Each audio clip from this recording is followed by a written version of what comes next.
Okay, we've got an identity to prove. Now this has got a tan A, a cot A, and a cosec 2A. Okay, so there are lots of different trig functions going on in here. But I think the way in, I've got a double angle here, haven't I? I've got single A's here, but I've got a double A here. So I've got to use a double angle formula. And of course, cosec of 2A, I know means 1 over sine of 2A. So I think I'm going to start with the right-hand side. Okay, so the right-hand side equals, well, it's 2 times the cosec of 2A, so it's 2 over sine of 2A. Okay, and then there's only one thing I know how to do with sine of 2A. I can turn it into 2 sine A cos of A, and the 2's are going to cancel, leaving me with a 1 on the top.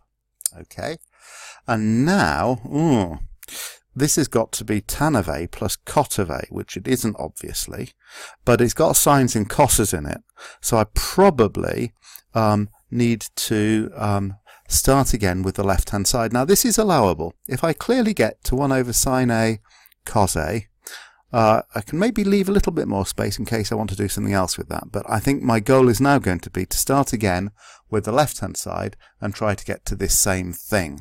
So if I do that, I don't want tan or cot, I want sines and cos's. So I'm going to get sine A over cos A, because that's tan A, plus, and cot A, well, it's 1 over tan A, but of course the more useful form is usually cos A over sine of A.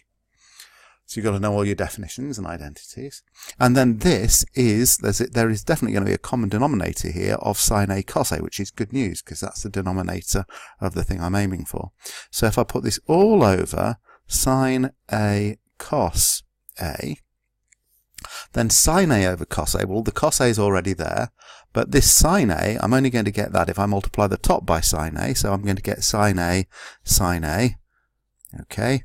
And the second one, I need to introduce a factor on the bottom of cos A. There's already a cos A on the top, so I need cos A times another cos A.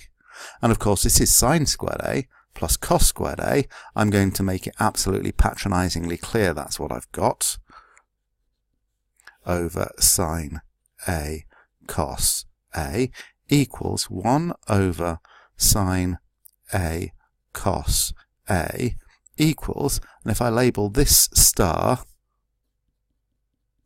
then I've reached this starred expression from the right-hand side and from the left-hand side, so I'm justified in saying, therefore, right-hand side equals left-hand side as required.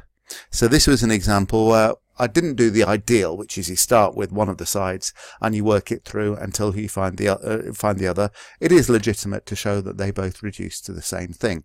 Of course, I could carry on from this and use this argument in reverse, but it depends on spotting that this 1 can be expanded as sine squared A plus cos squared A, which is not really psychologically something you'd think of. So this way I've presented it is okay, it's fully rigorous, and it reflects the thought processes I actually went through to realize it was true.